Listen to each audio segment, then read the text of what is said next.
คำขานนาคท่องไปเรื่อยๆได้ได้ในจักน้อยแล้วบอกถ้าบ่มีหมู่บวชกับบวชพร้อมนาคหลวงเลยก็ได้กูครั้งใหญ่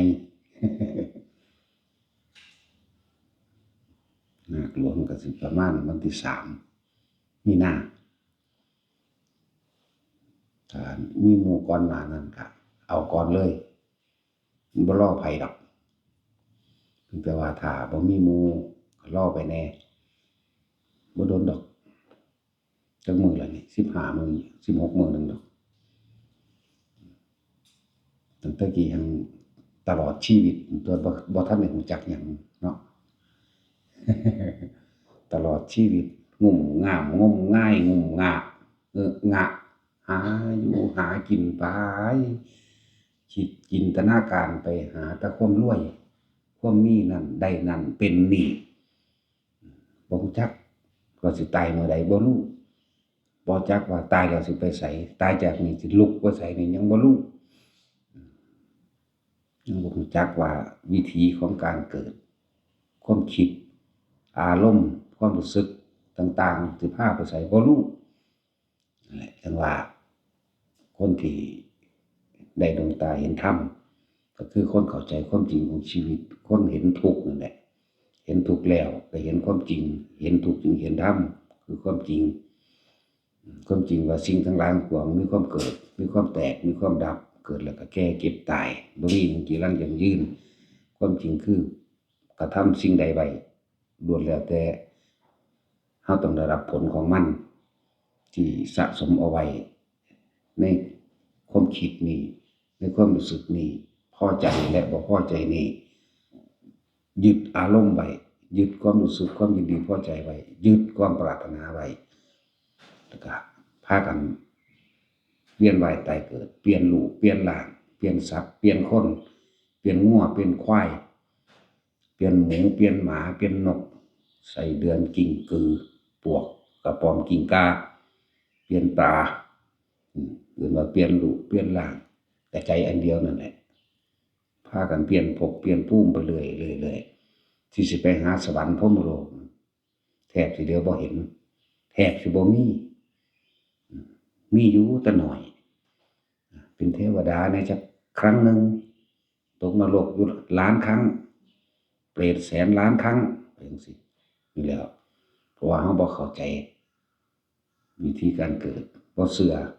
เมื่อบ่เชื่อแล้วก็บ่พิสูจน์พร้อมนะนั่นแหละถ้าผู้ใดได้รู้ความจริงแล้วความจริงเกิดแก่เจ็บตายความจริงจิตเป็นผู้คิดผู้นึกความจริงจิตผู้สังสมความจริงจิตเป็นผู้พาเกิดพาตายความจริงตัณหาและอุปาทานความอยากได้และอยากเป็นอยากได้อยากมีอยากเป็นนั่นนี่ปรารถนาดิ้นรนขวนขวายทำกรรมเลวมั่งกรรมดีก็เป็นดีเห็นแก่ตัวนั่นแหละทำกรรมเลวมั่งทำกรรมดีเห็นแก่ตัวมั่งก็เที่ยวเวียนว่ายตายเกิดเปลี่ยนรูปเป็นร่างอย่างว่าหาหม่องจบบ่ได้หม่องมันสิ้นหม่องมันสุดมันมีอยู่ในบาดนี้พุทธเจ้านำมาแล้วนำมาบอกให้พวกเขาว่าคิดแบบนี้พูดแบบนี้กระทำแบบนี้เดินตามทางนี้เด้อนี่คือทางพ้นทุกข์พ้นออกจากการเวียนว่ายตายเกิดพ้นออกจากความปรารถนาพ้นออกจากตัณหาเมื่อหมดตัณหาเมื่อหมดความปรารถนาพอเห็นความจริงแล้วมันก็พ้นเพิ่นก็บอกแต่ว่าพวกเขากับบ่เชื่อแล้วก็บ่พิสูจน์พร้อมต่างเหลือเกินพวกเขาบ่คือกันบ่เชื่อแต่ว่าพิสูจน์นี่ต่างกันเด้อบ่เชื่อจักอย่างที่เว้ามานี่แต่ว่าพิสูจน์เบิ่งอ้าวเป็นจริงตามนั้นเมื่อเห็นจริงแล้วบ่แม่นความเชื่อเด้แต่ว่าเป็นความจริงที่เขาสัมผัสรู้เองนี่ต่างหากนั่นแหละหลายอย่างที่พวกเขาได้มีโอกาสให้โอกาสตนเองแน่คำว่าโอกาสนี่บ่แม่นแค่โอกาสธรรมดาดิเว้ากว้างๆออกมานี่พระพุทธเจ้าตรัสรู้มาแล้วหลายพระองค์นี่ก็มีโอกาสมาตลอดแล้วพระพุทธเจ้าพุทธโคดมนี่ก็สั่งสอนแนะนำแสดงทางมาตลอดความเสื่อมถอยน้อยลงแห่งการแสดงธรรมแห่งองค์สมเด็จพระสัมมาสัมพุทธเจ้าย่อมไม่มีเลยแล้วก็ย่อมไม่มีแด่องค์สมเด็จพระสัมมาสัมพุทธเจ้าทุกพระองค์พร้อม มื่อเฮามีโอกาสได้ยินได้ฟังได้ใคร่ครวญได้พิจารณาแล้วก็พิสูจน์ตัวเองนั่นแหละเว้ยในเมื่อเพิ่นให้โอกาสเพิ่นให้โอกาสกับทุกสัตว์นั่นแหละทุกคนนั่นแหละบ่ได้เกี่ยวกับศาสนาใดทั้งสิ้นการให้โอกาสนี่บ่แม่นธรรมดาเฮาคิดถึงความเมตตามหากรุณาอันหาประมาณบ่ได้เทวทัตเพิ่นรู้โดยชัดเจนเพิ่นรู้โดยแจ้งจริงเพิ่นรู้ทั้งเบิดนั่นน่ะว่าเทวทัตนี่บวชเข้ามาแล้วสิมาทำลายเพิ่นเองฆ่าเพิ่นสิมาทำลายหมู่สงฆ์คณะสงฆ์ยุยงสงฆ์แตกแยกสิมายุยงให้คนอื่นฆ่าพ่อกับแม่เจ้าของเองคือยุยงให้อาชาติศัตรูกระทำปิตุฆาตจังซี่เพิ่นรู้ทั้งเบิดนั่นแหละว่าสิมาทำลายแบบใดเพิ่นรู้ทั้งเบิดเป็นหยังเพิ่นคืออนุญาตให้บวชถ้าว่ารู้ขนาดนั้นเมตตากรุณาหาประมาณบ่ได้ถ้าเทวทัตได้ครองเมืองกรุงกบิลพัสดุเทวทัตสิทำกรรมอันหนักหนาสาหัสยิ่งกว่านั้นและคำว่ามิจฉาทิฏฐิกับเทวทัตนี่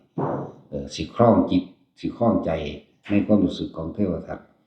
ไปตลอดหลายน้ำหนักอสงไขยประมาณบ่ได้เทวทัตสิฆ่าคนขนาดนั้นเทวทัตสิทำลายหลายๆอย่าง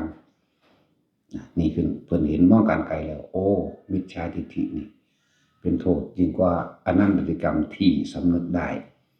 และเทวทัตก็สิทำอนันตริกรรมแต่สำนึกบ่ได้ถ้าเป็นกษัตริย์ก็ดีเพิ่นมองขาดมองสุดสิทำอนันตริกรรมสิฆ่าพ่อฆ่าแม่เจ้าของคือเก่าเด้นั่นแหละแล้วก็สิฆ่าผู้อื่นอีกบ่แม่นธรรมดาแต่ว่าเพิ่นเล็งเห็นแล้วถ้าเทวทัตบวชถึงจะทำร้ายเราตถาคตถึงจะยุยงสงฆ์ให้แตกแยกถึงจะยุยงบุคคลผู้อื่นให้ทำปิตุฆาต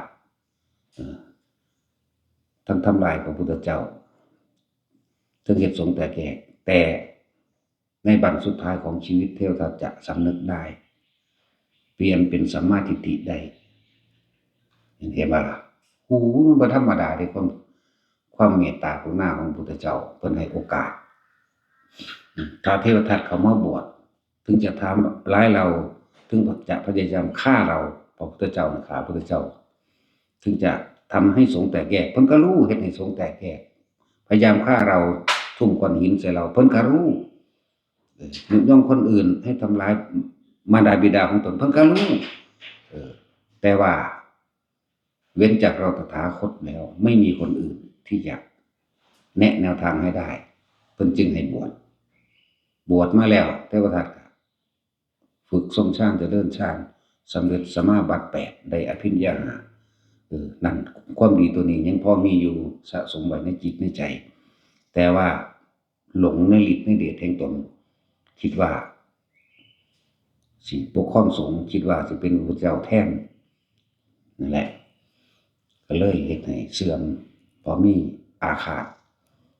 พยายามฆ่าพระพุทธเจ้าทำสงฆ์แตกแยกผู้อื่นให้ทำปิตุฆาตพร้อมแต่ว่าสุดท้ายแล้วเทวทัตก็ถือกรรมตัวเองสั่งสอนตัวเองโกกาลิกะโดดเอาเขากระทุ้งใส่หน้าอกทุบตีจนกระอักหักเลือดป่วยเทวทัตที่สำนึกได้ว่าเราทำร้ายพระพุทธเจ้านี่ถึง100 ครั้งแต่ว่าพระพุทธเจ้าไม่เคยคิดจะเอาคืนกับเราเลยสำนึกได้แต่ว่าโกกาลิกะทั้งหลายโกกาลิกะเป็นแค่ลูกชาวบ้านเป็นหยังคือมาอาจหาญยิ่งกว่านี้ก็จึงได้เห็นว่า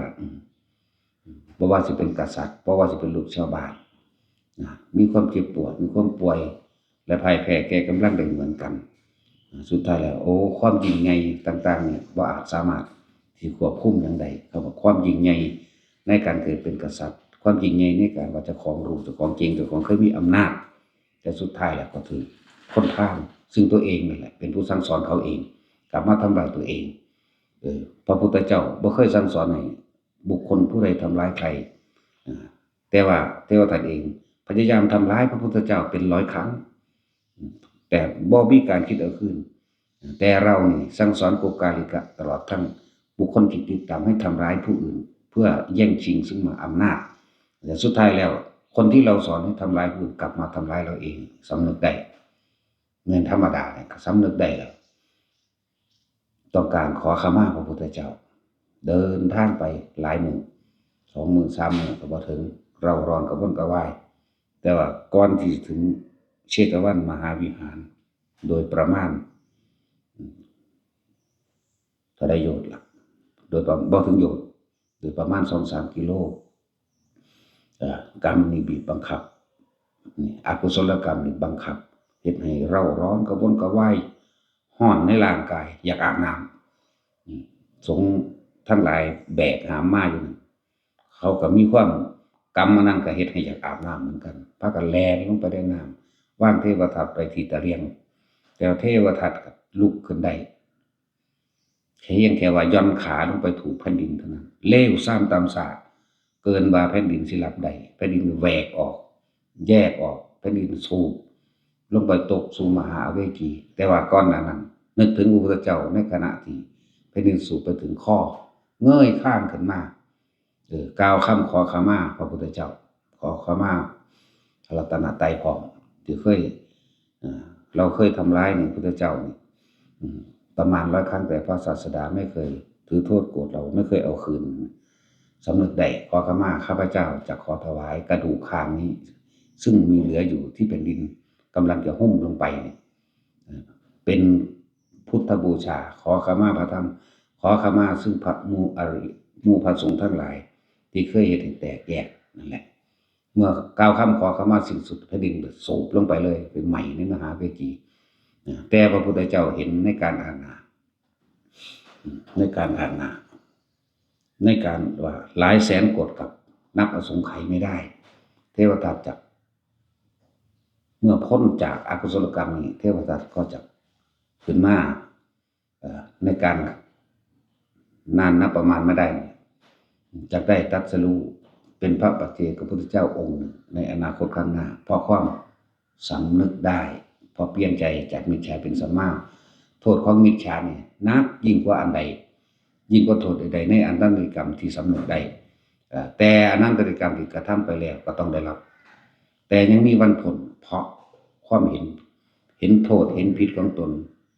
สำนึกได้โดยตนอยากขอให้จังว่าจงเตือนตนด้วยตนเองเถอะ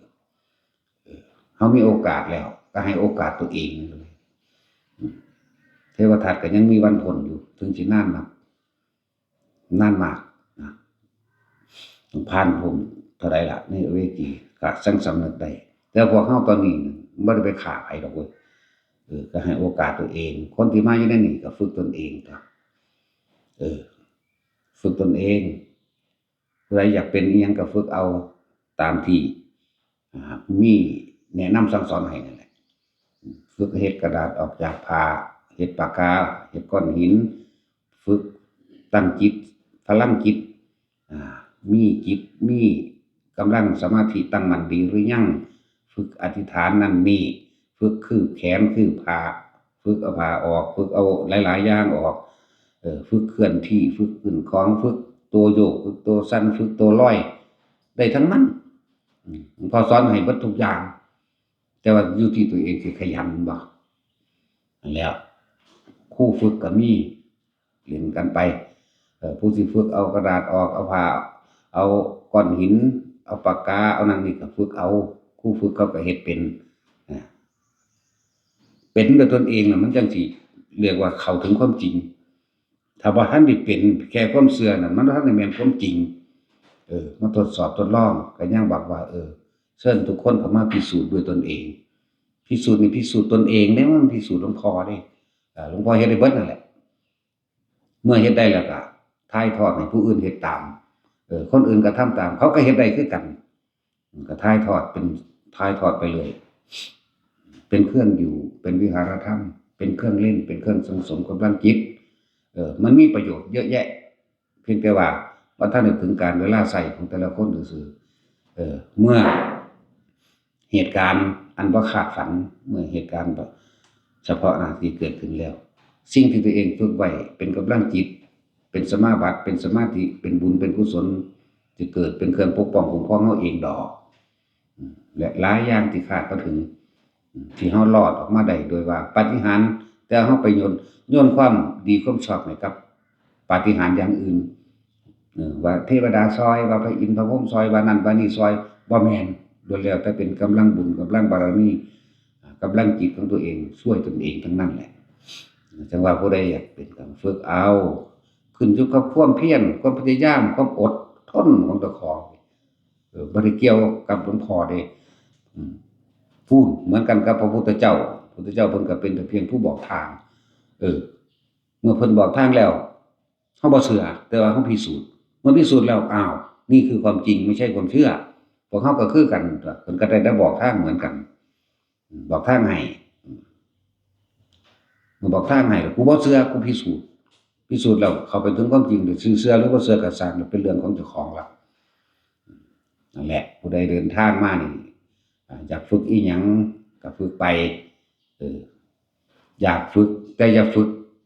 ในความอยากฝึกแต่ว่าในขณะที่ฝึกอย่าอยากมันจังเป็นไงเข้าใจบ่ล่ะนั่นแหละฝึกเอาเขาก็สอนได้หลายอย่างหลายอันอยู่ดอกเกินความสามารถเขาก็สอนบ่ได้นั่นแหละเกินความสามารถเขาที่เขาเฮ็ดเป็นสิ่งที่เขาบ่ทันเป็นคือว่าท่านได้ลอยขึ้นไปลอยไปลอยมาซื่อๆนั่นแหละบางเขาก็เป็นอยู่ผู้มีก็ผู้ลอยก็ลอยแล้วเด้อแต่ว่าเขาบ่ปากแต่ว่านั่นบ่แม่นเครื่องผลหยังดอกอันนั้นเป็นเครื่องเล่นของเล่นก็คือเฮ็ดเล่นๆอ๋อส่ำนี้แหละเมื่อเล่นเมื่อเบื่อแล้วก็ขี้คร้านซ้ำอ๋อแค่นี้เองเลยว่านั่นแหละจังว่าผู้ใดเดินทางเข้ามาแล้วบ่แม่นเข้ามาเบิ่งมาเห็นซื่อๆต้องเป็นฝึกให้มันเป็นเอาผู้ฝึกเขาก็มีได้โอกาสทุกคนแล้วนั่นแหละแต่ว่าอยู่ที่ตัวเองเด้อ